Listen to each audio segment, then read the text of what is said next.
Olá, vamos atualizar as principais notícias do Brasil e do mundo agora no Hora News, que você também acompanha na Europa, África, Estados Unidos e Japão pela Record Internacional.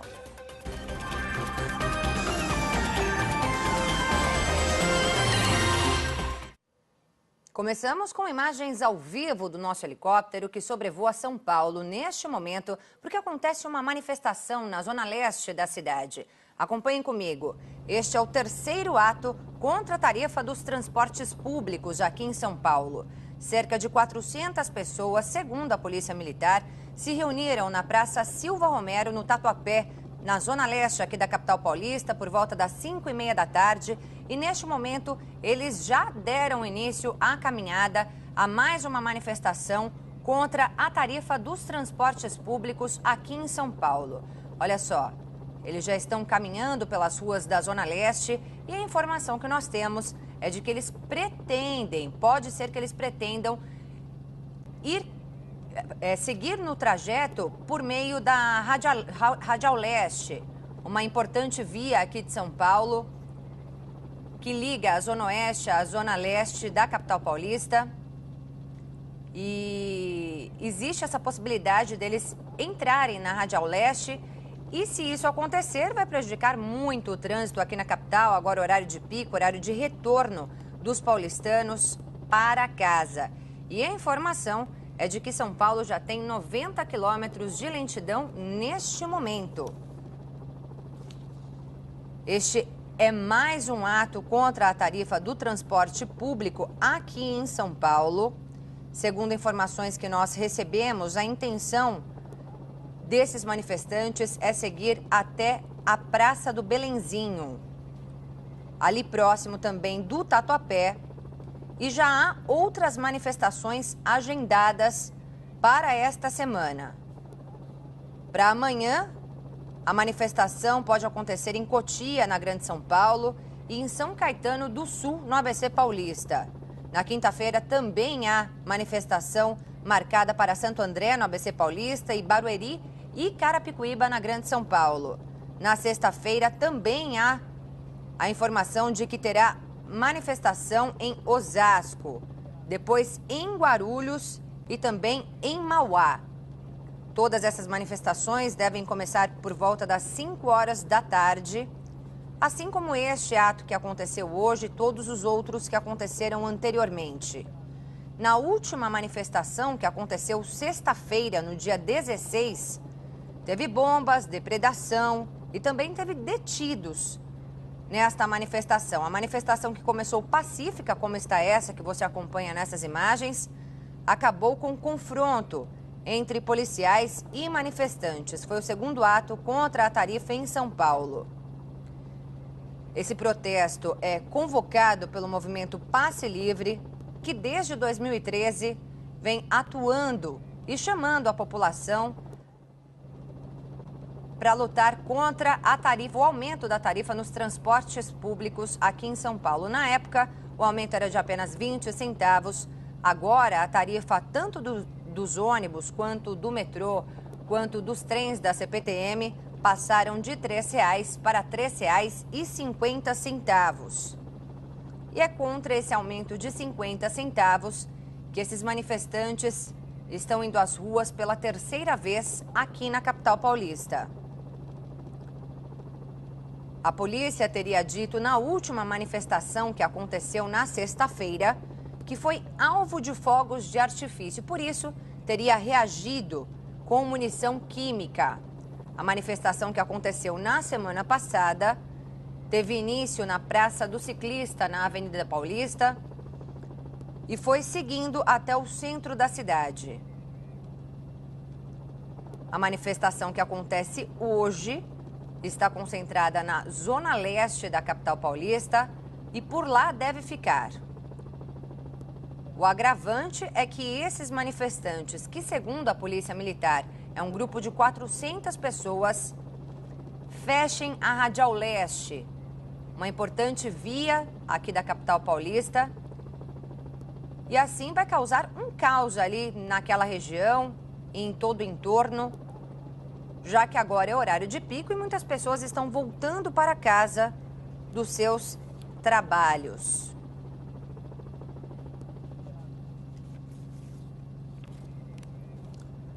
A primeira manifestação aconteceu na sexta-feira retrasada, dia 9. Esta, então, se concentrou no centro da capital paulista, em frente ao Teatro Municipal. Neste primeiro ato, também teve vandalismo e prisões.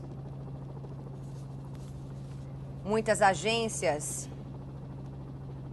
bancárias foram depredadas, assim como concessionárias, tanto na primeira manifestação quanto na segunda manifestação que aconteceram nas últimas sexta-feiras.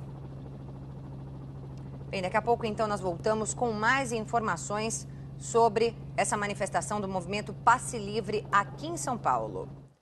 Morreu hoje o surfista catarinense Ricardo dos Santos. Ele levou 3 tiros em frente à casa da família, na guarda do Embaú, em Palhoça, Santa Catarina. O atleta passou por 4 cirurgias no Hospital Regional de São José, mas não reagiu aos procedimentos e as hemorragias não cessaram. Amigos e familiares permanecem na entrada do hospital desde segunda-feira. Os suspeitos dos disparos, que é um policial e o irmão dele, estão detidos no quartel da Polícia Militar em Florianópolis. O Hospital Regional de São José, na Grande Florianópolis, informou que as córneas do surfista serão doadas. E a família diz querer cremar o corpo de Ricardo dos Santos, jogando assim as cinzas no mar da guarda do Embaú, em Palhoça, Santa Catarina.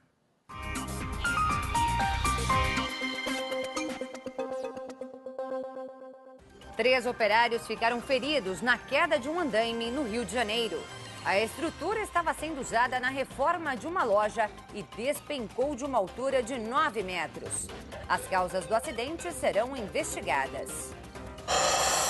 Uma câmera de segurança flagrou o momento em que um motorista de 67 anos passa mal e perde o controle do carro no interior de Minas Gerais. O veículo desgovernado atravessa a rua e invade um estacionamento onde estava um caminhão. O motorista e a mulher dele morreram. Passageiros registraram a prisão de 2 ladrões que haviam assaltado um ônibus em Brasília. Somente um deles é maior de idade. O terceiro bandido fugiu. Os pertences roubados foram recuperados. Em Belém, o funcionário de uma sorveteria ficou sob a mira de um revólver. Os bandidos foram surpreendidos por policiais. Depois de 40 minutos de negociação, a dupla se entregou e os 5 reféns foram liberados. Denúncias de maus-tratos no zoológico de Brasília devem ser investigadas pelo Ministério Público. Este vídeo, feito por um visitante, mostra o elefante com um ferimento nas costas. E vários medicamentos e alimentos para os animais estavam com prazo de validade vencido. Uma tartaruga foi encontrada e resgatada pelo projeto Tamari, em Salvador. O animal estava perto de uma colônia de pescadores. Os moradores utilizaram baldes com água para tentar refrescar a tartaruga. Câmeras de segurança flagraram um ladrão furtando uma bicicleta em um prédio no Rio de Janeiro. O criminoso entra com facilidade no local, vai até a garagem e sai com a bicicleta. A polícia ainda tenta identificar o bandido. Após atentados, a França vai lançar um novo pacote de medidas para evitar novos atos do mesmo tipo. O presidente francês François Hollande afirmou nesta terça-feira que o governo do país vai detalhar novas medidas antiterroristas nesta quarta-feira. O primeiro-ministro está trabalhando nisso e vai apresentá-las na quarta-feira. Elas incluem o controle de viagens dos jihadistas, o reforço do nosso sistema de inteligência, a prevenção da propagação do radicalismo islâmico em prisões e a melhora do monitoramento e da prevenção de atividades desse movimento na internet. A resposta de Hollande aos atentados agradou aos franceses. Segundo uma pesquisa do Instituto IFOP, feita após os ataques de Paris e publicada nesta segunda-feira por vários meios de comunicação, a popularidade do presidente registrou um aumento histórico de 21%.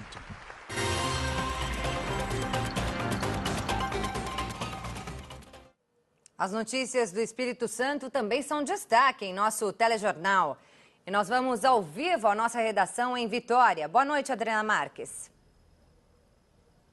Oi, Maria Clara, boa noite. A Polícia Civil concluiu o inquérito sobre a morte de um soldado do BME, o Batalhão de Missões Especiais da Polícia Militar aqui do Espírito Santo. E houve uma reviravolta no caso. O tiro que matou o PM durante uma operação, na verdade, partiu da arma de um colega de farda. Uma sucessão de erros e a verdade veio à tona. Com a conclusão do inquérito da Polícia Civil, foi comprovado que o tiro que matou em setembro do ano passado o soldado Daiklon Feu foi efetuado por um colega de farda, também do Batalhão de Missões Especiais, a tropa de elite da Polícia Capixaba. O soldado Daiklon Feu participava de uma ocorrência em Cariacica, aqui na região metropolitana, quando foi atingido por um tiro na cabeça. Na época, a Polícia Militar sustentou que o PM havia sido baleado dentro da viatura por bandidos durante uma intensa troca de tiros. Mas os laudos e as reconstituições do crime mostraram outra situação. De acordo com o inquérito, o tiro que matou o soldado Feu partiu do lado oposto de onde estavam os criminosos. O soldado Feu estava a 5 centímetros de distância da arma. Na pistola do PM que fez o disparo, foi encontrada a presença de sangue do soldado Feu. Dias depois do crime, a Polícia Militar chegou a apresentar um adolescente e um outro homem, que seriam os responsáveis pela morte do soldado. Hoje, o corregedor comentou o fato. Desde a conclusão da perícia, que já tinha as informações de que os indícios recaíam sobre um dos membros da guarnição. A apresentação dos dois indivíduos, né, como responsáveis pelos disparos, né, foi confirmada, inclusive, na conclusão do inquérito da Polícia Civil, que indiciou os dois por tentativa de homicídio. Ele também falou sobre as acusações da Polícia Civil de que provas teriam sido apagadas. A farda que o soldado Feu usava foi queimada dentro do quartel do BME e a viatura lavada após o crime. Nós já conseguimos esclarecer que a farda foi devolvida no hospital, né, durante o atendimento do policial militar, ficou no Batalhão de Missões Especiais por cerca de 5 dias e não foram requisitadas. E algum militar achou por bem destruir o material. Isso também está sendo objeto do nosso inquérito policial militar. Então, além da apuração do disparo, né, da morte do policial militar, o nosso inquérito também vai apurar vários procedimentos em torno do atendimento dessa ocorrência policial. E ao ser questionado se houve falha do grupo de elite da Polícia Militar do Estado, o corregedor respondeu da seguinte forma: é muito fácil agora a gente está apontando falhas, a gente tem que se reportar o momento em que o fato aconteceu e a dinâmica desse fato. Então, os policiais não estavam num procedimento de abordagem. Eles estavam sendo alvo de ataque, com cerca de 30 disparos de arma de fogo. Apenas um dos meliantes, né, portava 2 armas de fogo e, num espaço de tempo muito curto. Então, esse diríamos, incidente de tiro, ele pode ter sido ocasionado, inclusive, por um manejo inadequado do armamento. De acordo com a Polícia Civil, na esfera criminal, o soldado Adriano da Rocha Esteves, que disparou contra o colega, vai ser indiciado por homicídio culposo, quando não há intenção de matar. O soldado já está afastado das atividades na PM e pode até ser excluído da corporação. Não chove há mais de um mês aqui na Grande Vitória. Resultado, os 2 principais rios que abastecem a região, o Jucu e o Santa Maria, estão com a menor vazão de água dos últimos 50 anos. Na estação mais quente e chuvosa do ano, não há sinal nem de chuva de verão. Há 33 dias não cai uma gota de água do céu, que permanece azul durante todo esse tempo. Enquanto lá em cima a paisagem não muda, aqui embaixo já dá para sentir o reflexo do tempo seco e ensolarado. O nível e a vazão dos principais rios do estado são os menores dos últimos 50 anos. No Rio Santa Maria, responsável pelo abastecimento de água em Vitória, o estado é de alerta. Está trabalhando com apenas 25% da capacidade. O rio percorre 122 quilômetros até chegar à capital. Em Cariacica, já é possível notar o nível baixo da água que passa pela BR-101. O rio Jucu, de onde sai a água que abastece vários municípios capixabas, também está sofrendo com a seca. Quem passa ali pela BR-262 e olha aqui para baixo, vê uma paisagem exuberante, uma corredeira por onde passam milhões de litros d'água. Mas a realidade hoje do Rio Jucu é bem diferente da que esperávamos. Por aqui, descem cerca de 14 mil litros de água por segundo, enquanto a média histórica é de 40 mil litros por segundo. Nesta pedra onde estamos, também deveria correr água. É o pior nível dos últimos anos. Até a pesca de lazer está prejudicada. Uns 2 anos atrás era um volume muito grande de água aqui. Aqui não dava nem pé para atravessar de um lado para o outro. Hoje você atravessa a pé ali sem dificuldade nenhuma. Pescar, você acha que vai dar? Vamos tentar ver se vai dar algum peixe ali, mas eu acredito que não. Um dos municípios mais prejudicados pela seca é Guarapari, devido ao grande número de turistas que visitam a cidade no verão. Alguns moradores estocam água em casa. Sem saber o que fazer, a dona Ana muda a rotina para economizar. A gente tem que ter o máximo cuidado para não desperdiçar água.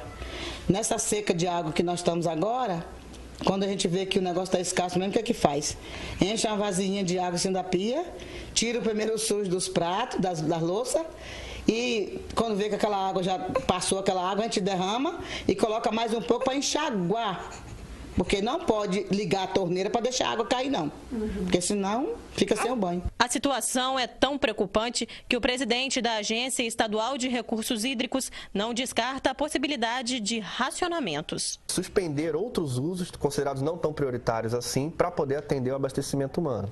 Então a legislação fala que se houver a necessidade, se o rio não for capaz de suprir todas as demandas, você pode sim reduzir o uso para irrigação, o uso para a indústria, tentando preservar o uso para o abastecimento público. A previsão atualizada é que pelo menos até o dia 28 não tem qualquer previsão de chuva para o estado. A gente tem sinalizado para a população para a necessidade de se racionar, de se utilizar de forma mais inteligente a água, evitar desperdício.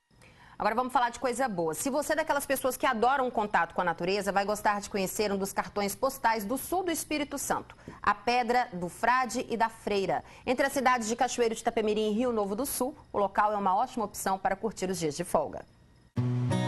Às margens da BR-101 Sul, uma bela paisagem se destaca. A Pedra do Frade e a Freira é um dos monumentos naturais mais conhecidos do Espírito Santo. E lá em cima, bem perto da formação rochosa, há uma pousada, pronta para receber os turistas. O acesso é pela BR mesmo. No quilômetro 400 da rodovia, uma placa indica o percurso, de estrada de chão em boas condições. Dá para subir de carro comum mesmo. São 5 quilômetros até chegar a um pequeno paraíso. Ideal para quem quer descansar, o lugar também recebe turistas em busca de aventura. E o passeio mais esperado para quem está aqui é a caminhada até a Pedra do Frade. O percurso de 1,5 km pode ser feito parte de carro e a outra parte a pé. E o presente depois da caminhada para quem chega lá em cima é uma vista privilegiada. Seguimos a trilha em meio à Mata Atlântica praticamente intocada. Aqui, homem e natureza vivem em harmonia. O respeito é o principal ingrediente para manter tudo funcionando. E a caminhada pode ser feita por qualquer pessoa, mesmo sem muito preparo físico. Enquanto caminha, é possível observar e admirar a riqueza de nossa fauna e flora. A natureza é caprichosa e consegue encantar o visitante a todo momento.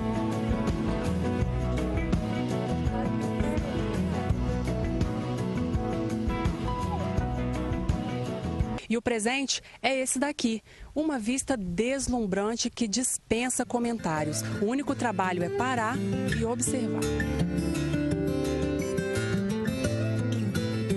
O Frade e a Freira são formações rochosas de granito. Várias lendas surgiram para explicar seu formato. A mais famosa diz que um frade e uma freira se apaixonaram, mas como suas vidas deveriam ser dedicadas a servir a Deus, não puderam ficar juntos. Como forma de permanecerem unidos, os dois foram transformados em montanha e ficam se admirando eternamente.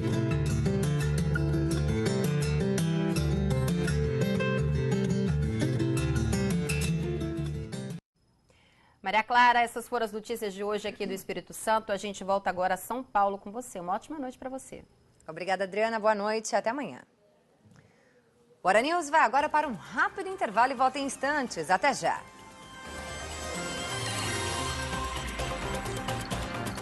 Nós voltamos agora com outras notícias do Espírito Santo e você vai ver ainda nesta edição do Hora News. Jovem é mantida em cárcere privado e sofre tortura do namorado. O caso aconteceu em Vila Velha. Deputados aprovam o orçamento do estado com corte de mais de R$1 bilhão. Jogador do Tritões de Vila Velha é convocado para a seleção brasileira de futebol americano.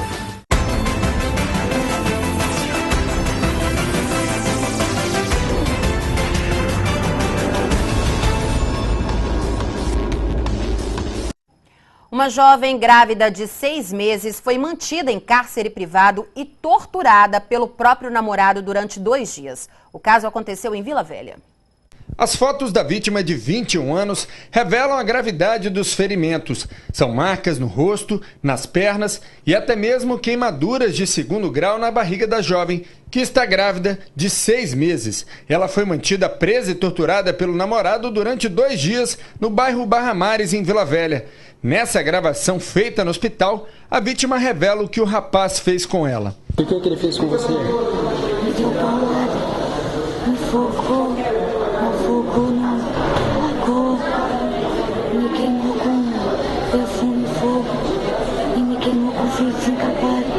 O acusado é Felipe Júlio Dias da Silva, de 20 anos.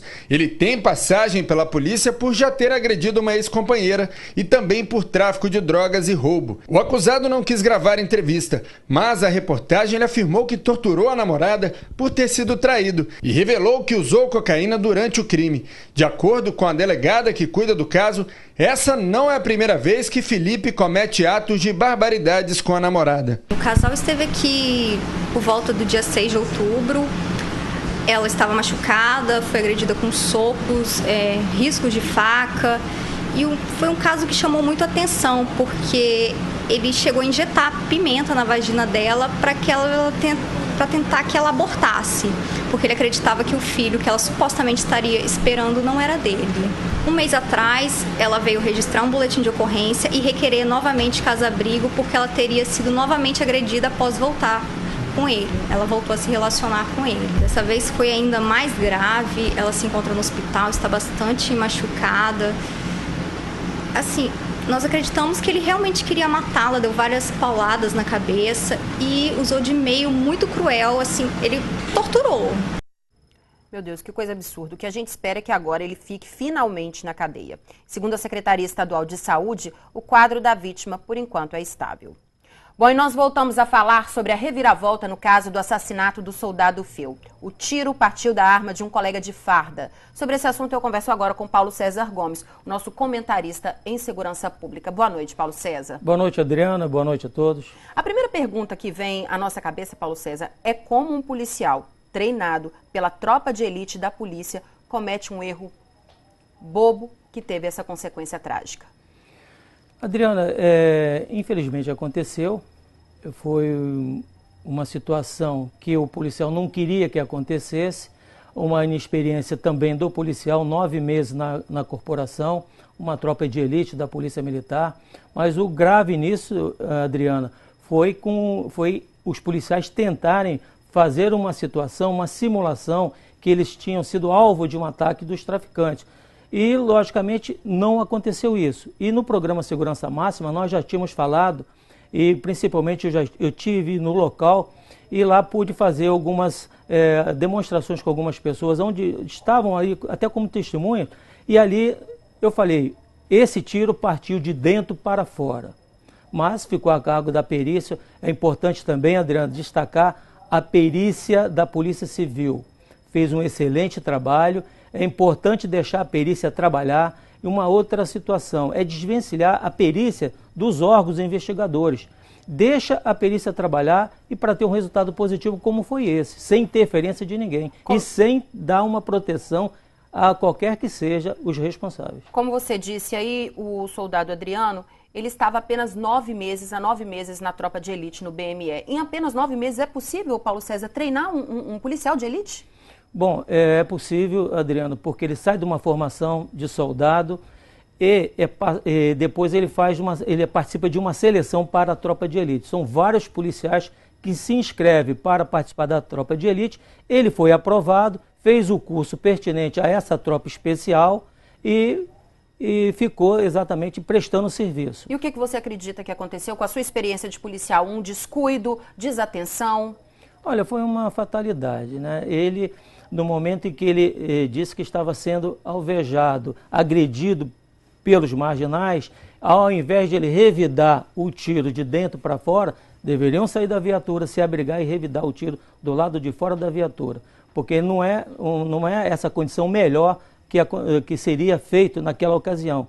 Ele, infelizmente, disparou acidentalmente, não teve a intenção de ferir o seu colega de farda, mas aconteceu uma fatalidade. Mas, volto a repetir, o Batalhão de Missões Especiais continua sendo um espelho da Polícia do Espírito Santo. É isso, Paulo César. Houve um erro grave que acabou na morte de um jovem que tinha aí uma vida toda pela frente, mas a gente não pode deixar de acreditar no trabalho do BME. Exatamente. O trabalho do BME não pode cair em discreto em relação a isso. Mas tem uma situação grave, Adriana. Os policiais tentaram ocultar as realidades dos fatos. E quem tentou deve ser punido. E isso tem que ser apurado e responsabilizado cada um. Porque se eles, no início do acontecimento, tivessem falado, houve um incidente, o policial atirou no outro, numa situação de combate, sem problema, mas eles tentaram de todas as formas desfigurar aquela situação. Paulo César, mais uma vez, obrigado pela sua presença aqui no Hora News. Ok, Adriana, uma boa noite a todos. Obrigada, boa noite.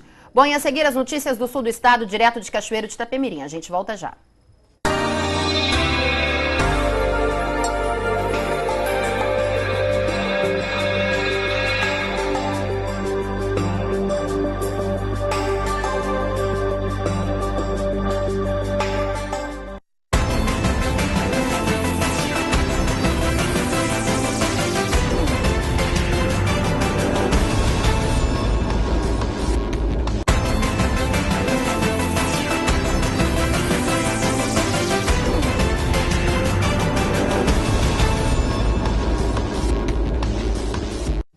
A segunda edição do concurso de maquiagem da Record News vem aí.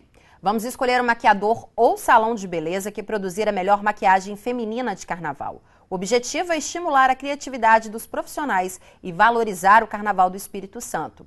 As inscrições vão até o dia 12 de fevereiro, então não deixe de participar. O regulamento está no nosso site www.sinoticias.com.br. Os deputados estaduais aprovaram hoje o corte de mais de R$1 bilhão no orçamento do estado para este ano. O governo Paulo Artung terá 16 bilhões para investimentos e custeio da máquina pública.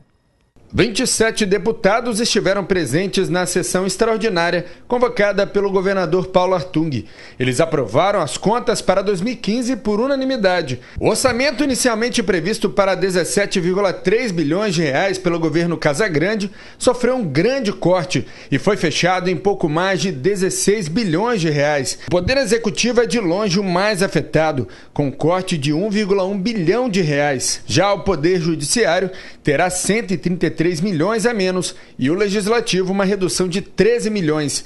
Completam o quadro de cortes o Ministério Público e a chamada reserva de contingência, que juntos trarão uma economia de cerca de 45 milhões de reais. De acordo com a secretária da Fazenda, os próximos anos serão de dificuldade para o Estado e o capixaba terá que ter paciência. O nosso objetivo é que o governo tenha equilíbrio do ponto de vista das finanças, porque se tiver equilíbrio do ponto de vista das finanças e associar a isso o uso mais eficiente dos recursos, a eleição de prioridades concretas para a sociedade, né? E, portanto, impacto a partir do uso desses recursos, nós acreditamos que o cidadão vai perceber que o governo está no rumo certo, está no caminho certo. E agora nós vamos ao vivo a Cachoeiro de Itapemirim com Ramon Barros, que tem pra gente as notícias lá do sul do estado. Oi, Ramon, boa noite para você. Adriana Marques, boa noite. Uma boa notícia para quem está em busca de qualificação profissional. Cachoeiro está com inscrições abertas para mais de 35 cursos profissionalizantes e o melhor, todos gratuitos. Quem tem as informações é a repórter Pamela Volpato. Há muito tempo fora do mercado de trabalho, com o currículo desatualizado, Gislane está em busca de qualificação profissional. O objetivo é se recolocar no mercado e ainda conseguir um salário melhor. Eu também sempre trabalhei nessa área, né, de auxiliar administrativo, que é o curso. E só que eu não tenho nenhuma certificação, então eu procurei o certificado para ser mais um atrativo no meu currículo e ganhar mais algum conhecimento que eu não tenha tido na época que eu trabalhei, né? Assim como a jovem, vários moradores de Cachoeiro têm a oportunidade de participar de cursos gratuitos de qualificação profissional. São 35 cursos em diferentes áreas. Esse ano temos uma previsão de 4.000 vagas só para Cachoeiro e Itapemirim. Cursos profissionalizantes com a carga horária de 160 horas, a maioria, mas também nós damos curso de 400 horas também, que duram 6 meses de duração. Os cursos são ministrados por meio de parcerias entre a Prefeitura com órgãos e entidades parceiras, como o Programa Nacional de Acesso ao Ensino Técnico e Emprego, o Pronatec. A capacitação dura em média 160 horas e pode ser feita por qualquer pessoa interessada. No ano passado, quase 5.000 moradores de Cachoeiro participaram dos cursos de qualificação. A boa notícia é que boa parte dessas pessoas conseguiu uma colocação no mercado de trabalho. 10%. De todas as turmas tem que ser empregadas, inseridas no mercado de trabalho. Cachoeiro chegou ano passado a 40%, quer dizer, mais do que triplicou, devido à quantidade de vagas e à quantidade de inserção com parcerias no mercado de trabalho com as empresas que a gente faz. Para se inscrever, basta procurar o Centro de Referência da Juventude, levando os documentos necessários. O Centro de Referência da Juventude fica na Praça de Fátima, no centro da cidade. As inscrições podem ser feitas de 8 da manhã às 5 da tarde. É só levar CPF, identidade, declaração escolar e comprovante de residência. Os alunos recebem ajuda de custo para transporte e alimentação. Um lar de idosos aqui de Cachoeiro dá exemplo de sustentabilidade. Eles reaproveitam a água da chuva para quase tudo e ainda contam com um sistema de aquecimento solar. O resultado, economia, preservação do meio ambiente e qualidade de vida para quem mora lá. A água aqui é abundante e o consumo também é grande. Limpeza do ambiente, torneiras da pia, chuveiro e descargas. Boa parte de toda essa água é captada da chuva, uma maneira de economizar e contribuir para o meio ambiente. A água cai nas calhas, passa pelos canos e segue para um filtro que separa a parte líquida da sólida. Depois, ela é decantada e tratada. A capacidade de armazenamento é de 70 mil litros, mas mesmo com tanta abundância, por aqui não existe desperdício. Nós montamos um sistema que qualquer vazamento, então ele retorna para o sistema. É reaproveitado. É reaproveitado, não há perda. A captação da água da chuva é feita por meio dos telhados, mas como Cachoeiro é uma cidade muito quente e às vezes passa por longos períodos de estiagem, era preciso aumentar essa capacidade de captação. Por isso mesmo, eles decidiram utilizar os telhados dos vizinhos. Ao todo, são 600 metros quadrados de telhado que são utilizados para captar águas de chuva. A água captada da chuva abastece 8 chuveiros, 9 sanitários e também serve para lavar roupas e limpar a casa. A economia chega a 50% do consumo mensal e economia é a palavra-chave por aqui. Essa daqui é uma máquina industrial de lavar roupas, com capacidade para 20 quilos.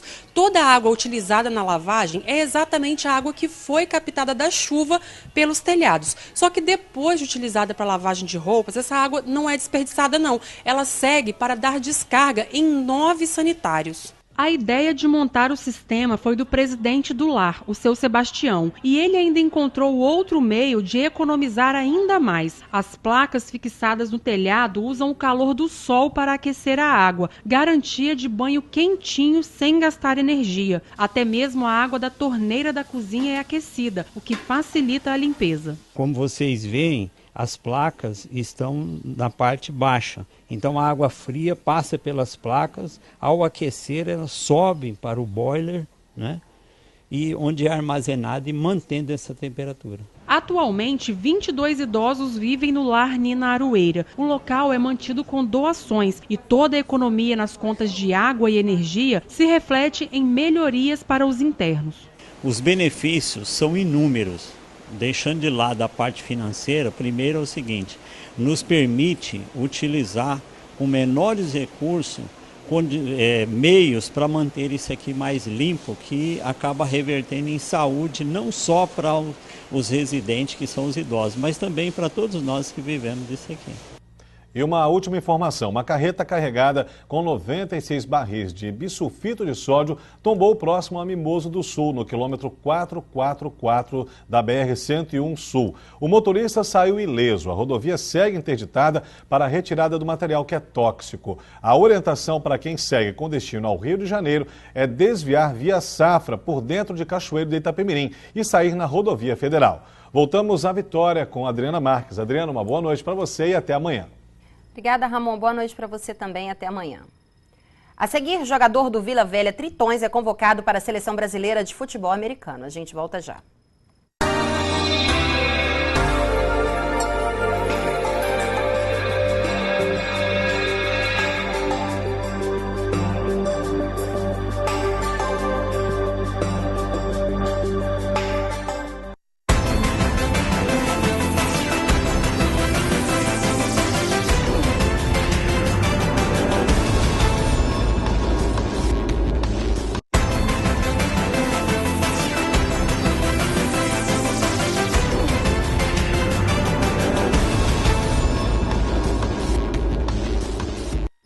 O ministro da Fazenda anunciou ontem o aumento sobre os combustíveis e impostos. E como isso afeta a população? É o que a gente confere agora na reportagem de Francine Leite e Anselmo Loyola. A gasolina vai ficar ainda mais cara e a culpa é dos impostos. O governo decidiu elevar os tributos de contribuições sobre o combustível, o que deve gerar um aumento de 22 centavos sobre o litro da gasolina e 15 centavos para o valor do diesel. No geral tá muito caro, tá difícil, cada dia é mais complicado. E se aumentar mais ainda esse ano? Aí a gente vai ter que começar a andar a pé, andar de ônibus, porque não vai dar certo não. O imposto sobre operações financeiras, o IOF, também muda.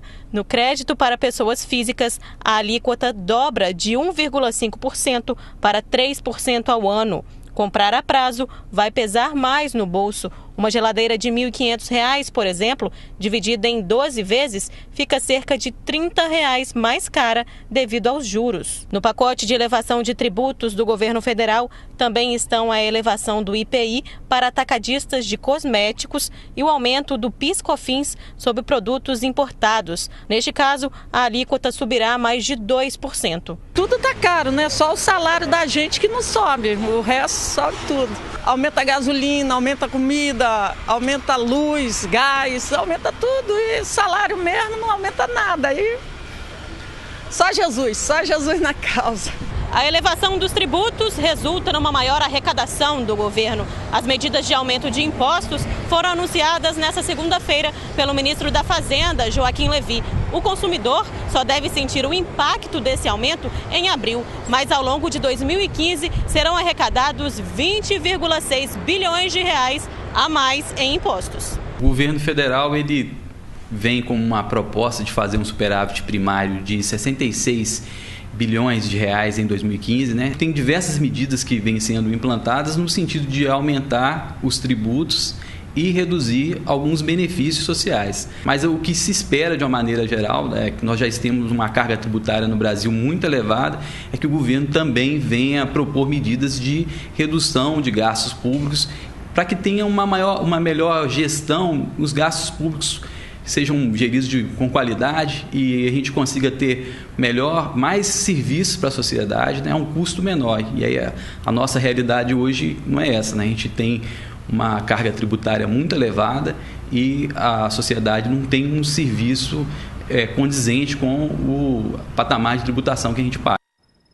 O Espírito Santo cresceu acima da média nacional em 2014 e deve repetir a dose em 2015. É o que aponta um estudo divulgado hoje pela Federação das Indústrias do Estado, a Findes. Crescimento acima da média nacional. Assim foi o ano de 2014 no Espírito Santo e também é a projeção para o setor produtivo e industrial em 2015. Um estudo realizado pelo Instituto de Desenvolvimento Educacional e Industrial do Espírito Santo aponta uma perspectiva de 5% de crescimento na indústria capixaba. Aqui no estado nós estamos otimistas, porque nós temos aí grandes projetos que foram inaugurados em 2014, nós temos projetos robustos aí que vão entrar em funcionamento o ano que vem, a exemplo da própria Jurong, do estaleiro Jurong, da ampliação desses projetos mais ligados à linha de mineração. Então eu estou otimista aqui do estado. Isso não quer dizer que o Brasil vai crescer igual o estado do Espírito Santo, mas o Espírito Santo, nós estamos aí acreditando que a nossa produção física de 2015, ela chegue a 5%, pontos percentuais, e o nosso PIB aqui no estado, ele gira em torno de 3%. Positivo. O bom desenvolvimento da indústria extrativa também influencia a projeção do PIB para 3,5% no estado, bem acima do esperado para o país, com crescimento estimado em 0,5%. Com novos investimentos estrangeiros e a realização de obras e melhorias no setor, o ano de 2015 também será de inovação em terras capixabas. O Instituto Serai de Tecnologia é um investimento novo aqui do estado, é um investimento que vai contemplar o setor metal mecânico e ele vai ser praticamente um incentivador de investimentos em inovação. A inovação no passado, ela era prioridade somente das grandes empresas. E nós aqui na FINDES estamos estimulando não só a média, mas também a micro e pequena empresa que precisa inovar. Não só em produtos, mas em marcas, em processos. Então o Instituto realmente ele vai ser uma ferramenta disponível para todos os segmentos da indústria capixaba. Foi anunciado um investimento de 200 milhões de reais, sendo que 82% deles vão para a educação e também a construção do Instituto Senai de Tecnologia, aqui em Vitória. A obra já será licitada no mês que vem. O Instituto terá uma estrutura inédita no Espírito Santo e terá o foco na prestação de serviço para o setor metal mecânico. Novas unidades de ensino serão implantadas por todo o estado. E a meta é de mais de 229.300 matrículas no SESI e Senai. O fortalecimento da indústria no interior do estado também é prioridade para os próximos anos. E na sede da FINDES em Vitória, o Centro Cultural também terá suas obras retomadas. A licitação para concluir o espaço no topo do edifício da Reta da Penha foi aberta nesta terça-feira. E o nosso assunto agora é o esporte. O jogador do Tritões de Vila Velha vai integrar a seleção brasileira de futebol americano. Quem conta pra gente é o nosso comentarista Paulo Duarte. Oi, Paulo, boa noite para você. Boa noite, Adriana. Boa noite, minha gente amiga do esporte. O Tritões de Vila Velha está em festa, assim como Fernando Giovanotti, o Trapézio, pela convocação para participar da seleção brasileira de futebol americano, que vai disputar a partida diante do Panamá, no próximo dia 31, às 10 horas da noite, horário de Brasília, já que a partida vai ser realizada lá no Panamá. Este jogo vai marcar aí a condição de quem vencer participar do Campeonato Mundial do Futebol Americano, que vai ser realizado nos Estados Unidos no mês de junho. É isso aí, Trapézio, representando bem o futebol americano do Espírito Santo e do Brasil.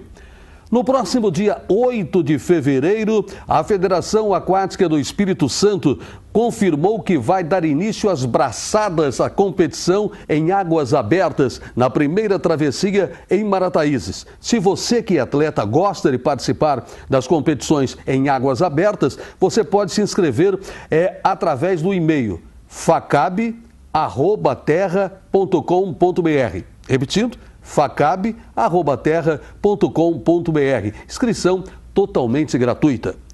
No futebol profissional, confirmadíssimo o primeiro amistoso entre Rio Branco e Estrela, lá no estádio do Sumaré, na próxima quinta-feira, dia 22, portanto depois de amanhã, às 19h15. Segundo a diretoria do Estrela, confirmado também pela diretoria Capa Preta, o ingresso vai custar R$ 20 a inteira, R$ 10 a meia. Então, torcedor Capa Preta, torcedor do Estrela de Cachoeiro, os torcedores poderão ver as novidades, tanto do Rio Branco como da representação do Estrela, visando a abertura do Campeonato Estadual de Futebol Profissional, que vai acontecer no próximo dia 31.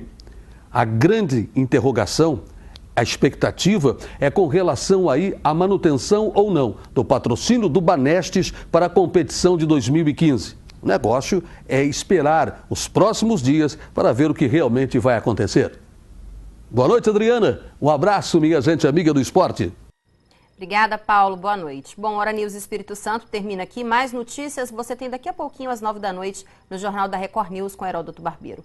Excelente noite para você e até amanhã. Record News, a líder em notícias.